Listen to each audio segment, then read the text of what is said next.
Hello दोस्तों, मैं सचिन मिश्रा स्वागत करता हूं आपका अपने YouTube चैनल SSB सोल में।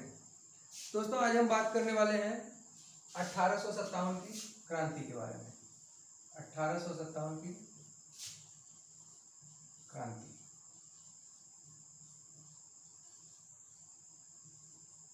इसके बारे में हम लोग पूरी जानकारी देखेंगे।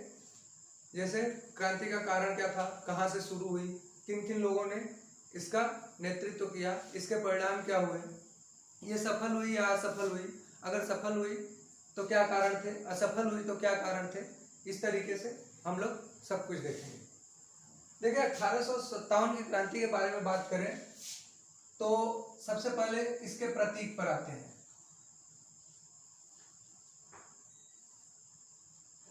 प्रतीक था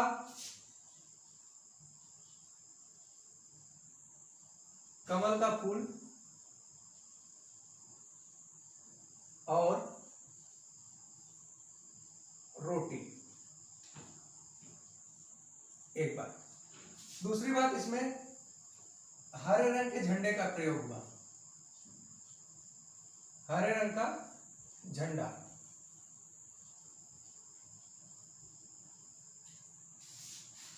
देखिए, सबसे पहले हुआ क्या, एक व्यक्ति थे, नाम था नाना साहब। नाना साहब। आपने पेशवा बाजीराव द्वितीय का नाम सुना था?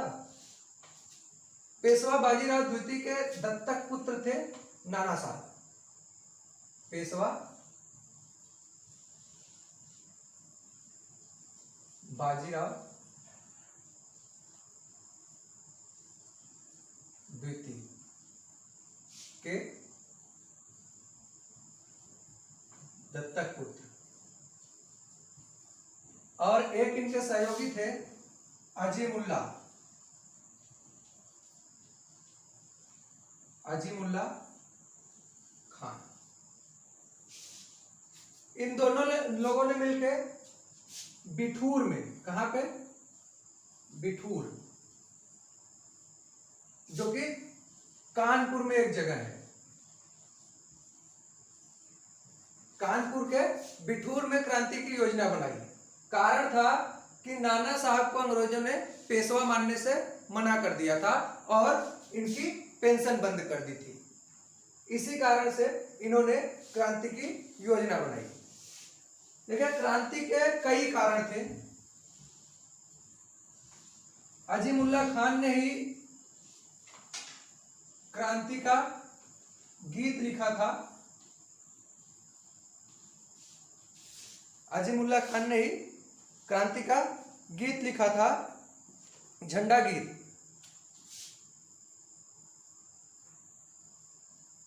झंडा गीत कुछ इस तरह से था, हम हैं इसके मालिक,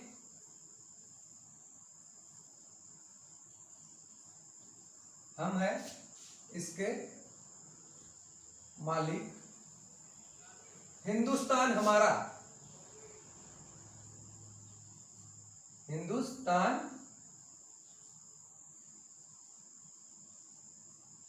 हमारा, पाक वतन है कौम का, पाक वतन है कौम का, जन्नत से भी प्यारा।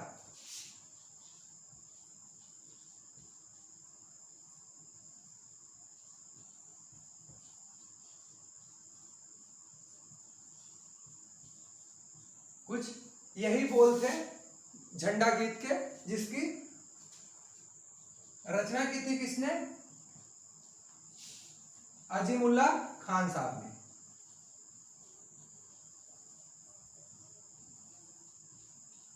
अजीमुल्ला खान साहब, इन्होंने झंडा गीत की रचना की थी। अब कारणों को अगर हम जानना चाहें तो कई तरह के कारण थे, जैसे प्रशासनिक कारण, आर्थिक कारण, सामाजिक कारण, धार्मिक कारण, और कुछ तात्कालिक कारण भी थे, सैनिक कारण थे। तो उन कारणों के बारे में जानेंगे। आप लोग स्क्रीनशॉट ले लीजिएगा। आगे चलते हैं।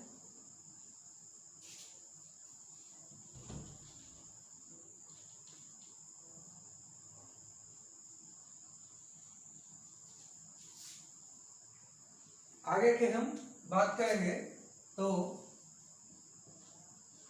क्रांति के कारण।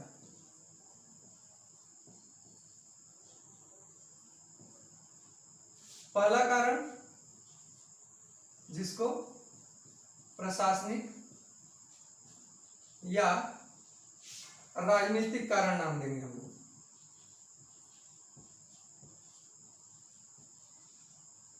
राजनीतिक कारण।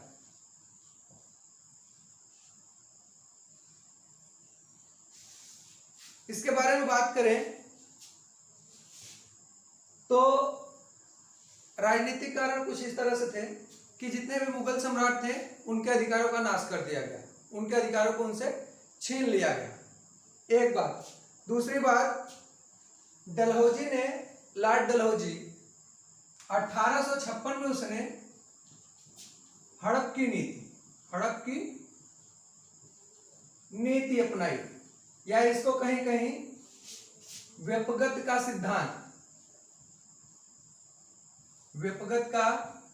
सिद्धांत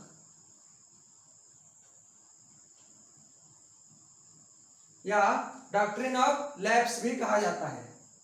हड़प की नीति, इसने हड़प की नीति अपनाई और जो राजाओं के दत्तक पुत्र थे उनको मान्यता देने से इनकार कर दिया और उन राज्यों को अंग्रेजी राज में विलय कर लिया।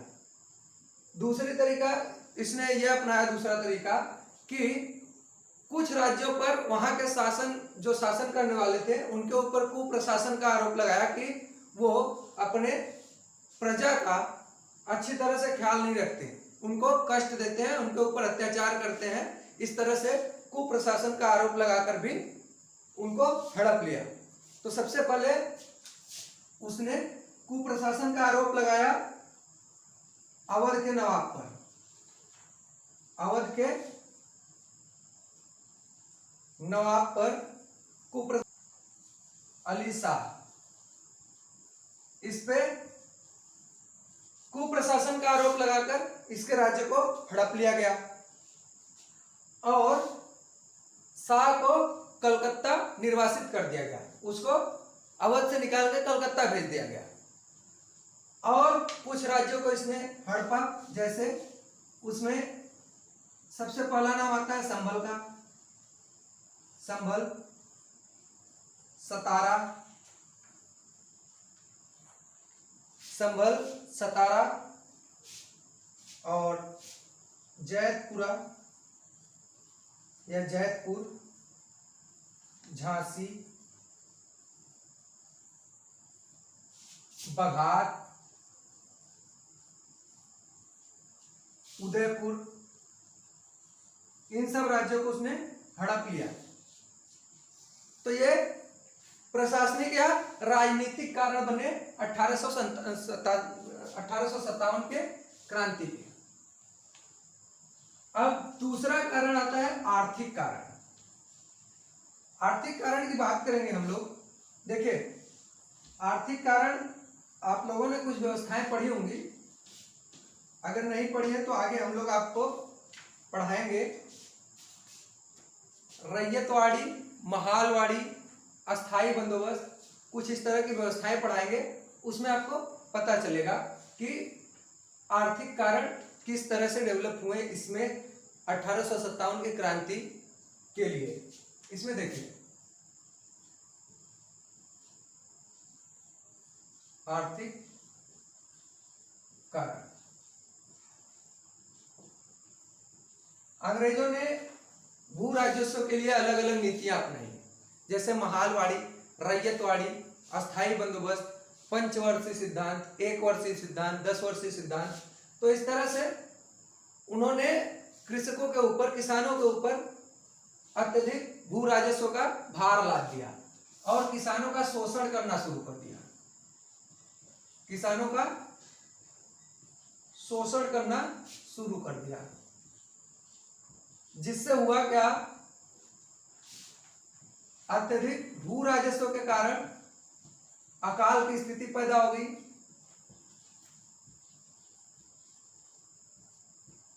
दूसरी बात, उसी समय महामारी फैल गई। महामारी फैलने के बावजूद किसानों से राजस्व लिया गया, उनके ऊपर अत्याचार किए गए, उनसे राजस्व लिया गया। एक नियम उन्होंने बनाया था जिसको कहते थे सूर्यास्त का नियम। उसमें होता क्या था कि जैसे एक निश्चित समय दिया जाता था, अगर कह दिया गया कि मंगलवार को आपको राजस्व जमा करना है, तो मंगलवार को सूर्यास्त तक का समय दिया जाता था। जैसे ही सूर्यास्त हो जाता था, अगर आप भू राजस्व लेके पहुंच भी गए हैं तब भी उस राजस्व को लिया नहीं जाता था और आपकी जमीन को हड़प लिया जाता था, कुछ इस तरह से। तो महामारी फैल गई और अकाल की स्थिति हो गई, जिसकी वजह से किसानों की मृत्यु होने लगी। अत्यधिक मात्रा में किसान मरने लगे।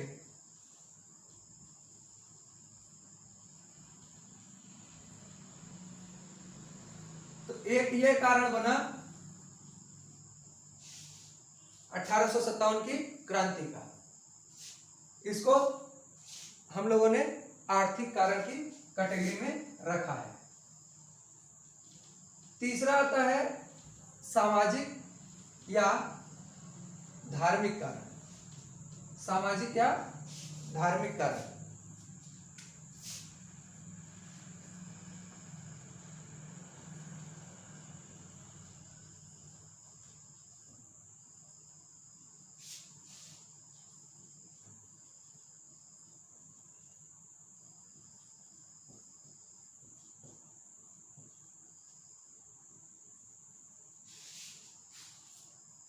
देखिए, सामाजिक या धार्मिक कारण की बात करें तो जो अंग्रेजी सैनिक थे और अंग्रेजी अधिकारी थे, उनके द्वारा भारतीयों को नस्ली गालियां दी जाती थी, उनका अपमान किया जाता था। भारतीयों को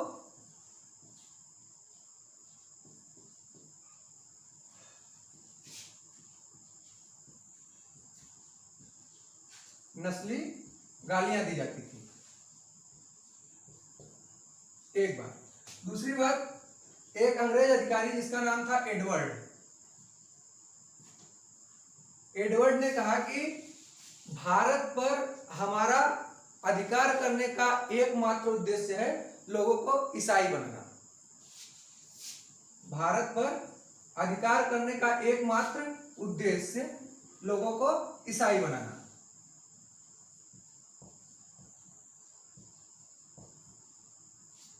ये दूसरा कारण।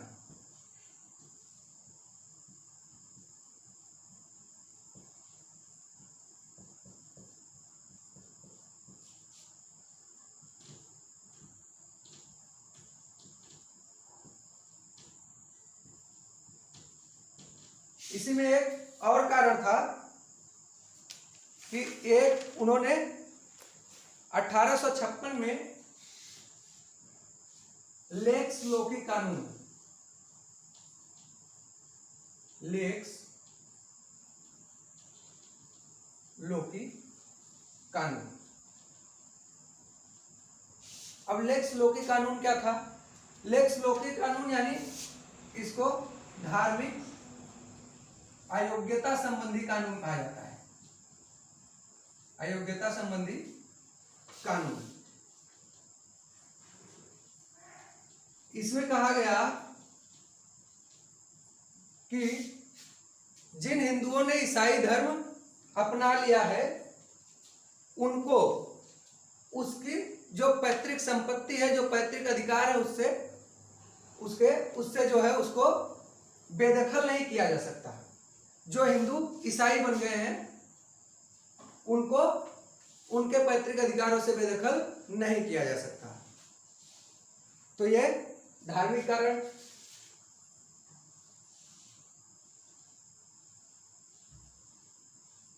इसके बाद सैन्य कारण की हम लोग बात करेंगे।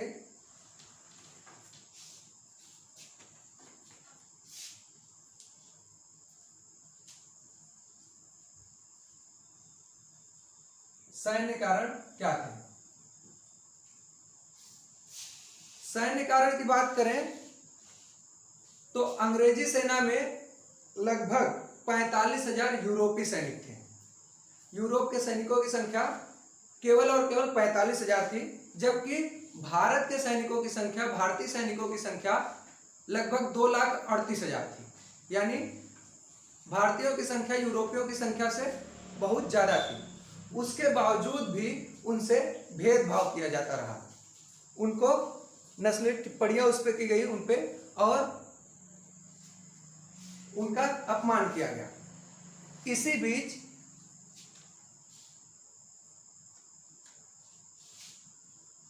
लॉर्ड कैनिंग,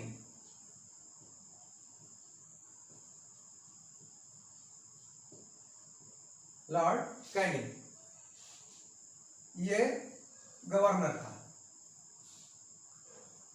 अब हुआ क्या, 1854 में एक अधिनियम पास हुआ, डाकघर सुधार अधिनियम।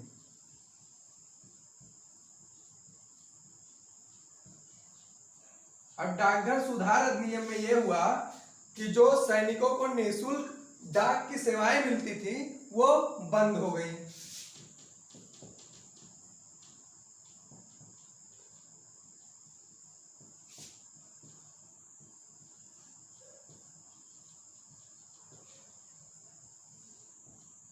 इससे सैनिकों में असंतोष फैल गया। दूसरी बात, कैनिंग ने 1856 में एक और अधिनियम पास करा जिसको कहते हैं, 1856 में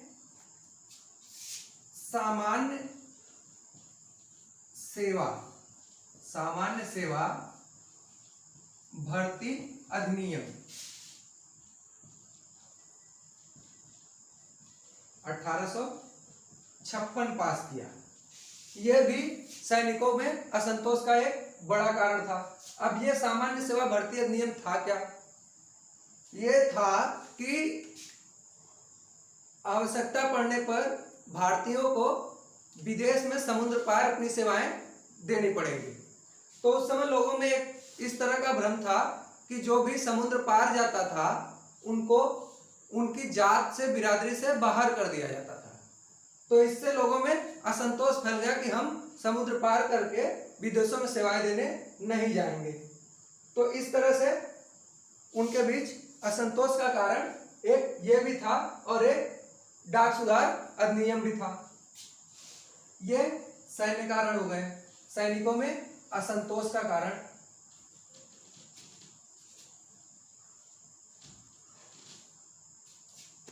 अब पांचवा और अंतिम कारण जो उस समय तात्कालिक कारण था, जिसकी वजह से विद्रोह ने तेजी पकड़ी। अगर यह कारण न होता तो शायद इतनी जल्दी यह विद्रोह नहीं होता। तात्कालिक कारण की बात करें तो हुआ क्या, 1856 में एक बंदूकाई इनफील्ड करके, एक बंदूकाई न्यू इनफील्ड। अब न्यू इनफील्ड में क्या हुआ कि बंगाल में एक अफवाह फैल गई।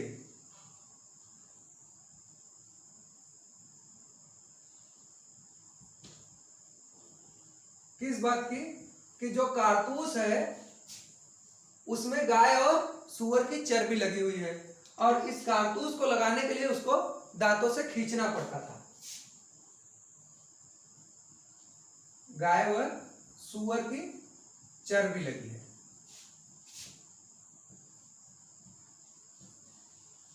बाद में जब ये बंदूकें मंगाई गई तो ये शक जो था, ये अफवाह जो थी, ये हकीकत में बदल गया।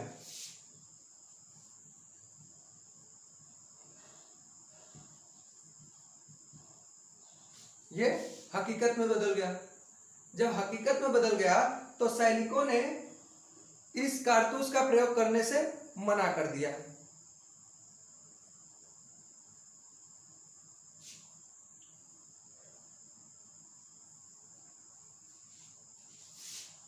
इसके बाद बंगाल के दमदम में, बंगाल के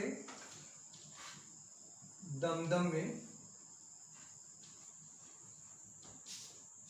वहां के सैनिकों ने सबसे पहले विरोध किया इस बात का कि हम इस कारतूस का प्रयोग नहीं करेंगे।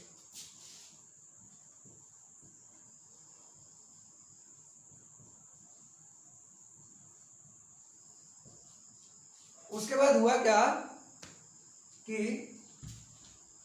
बैरकपुर छावनी, बैरकपुर छावनी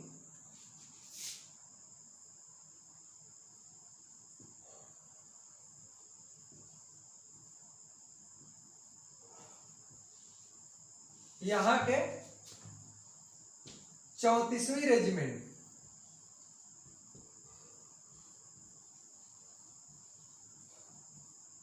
चौंतीसवीं रेजिमेंट का एक सिपाही था, नाम था मंगल पांडे। मंगल पांडे, इसने न सिर्फ कारतूस के प्रयोग से इनकार किया बल्कि कैप्टन बाग और कैप्टन सार्जेंट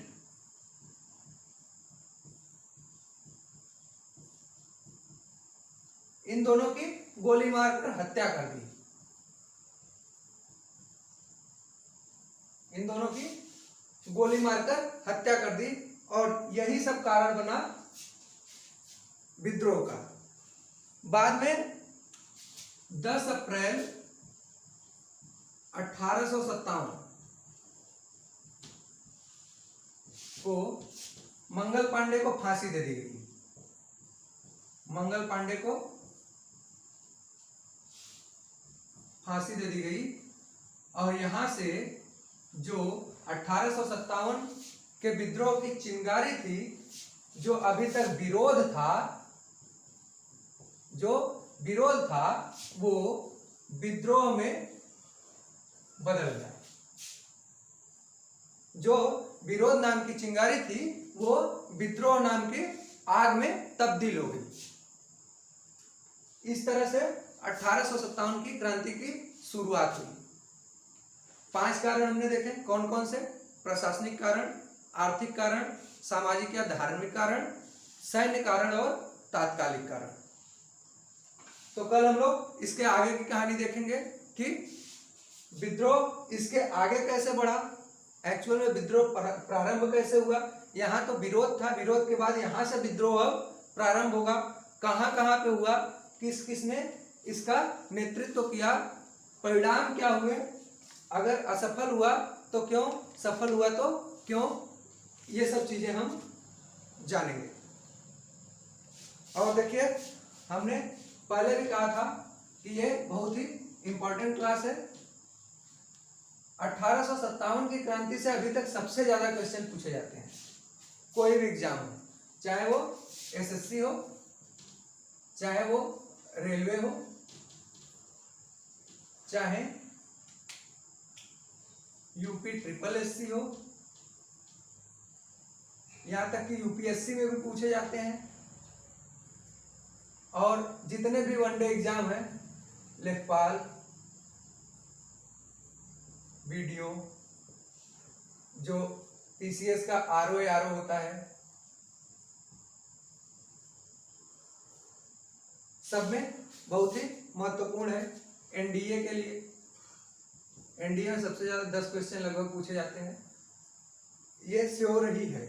तो इसके लिए आप लोग एसएसबी सॉल्व पे ज्वाइन करना मत भूलिएगा, सब्सक्राइब जरूर कीजिए और अपने जो सुझाव हैं वो हमें कमेंट के माध्यम से बताइए। डिस्क्रिप्शन में हमारे टेलीग्राम चैनल का लिंक भी दे दिया गया है, तो उसको भी ज्वाइन कीजिए। वहाँ हो सकता है कि 1-2 दिन में आपको प्रैक्टिस क्वेश्चन उपलब्ध कराए जाएं। तो कंटेंट यहाँ मिलेगा और क्वेश्चन वहाँ मिलेंगे। इसी के साथ आज के लिए इतना ही। धन्यवाद।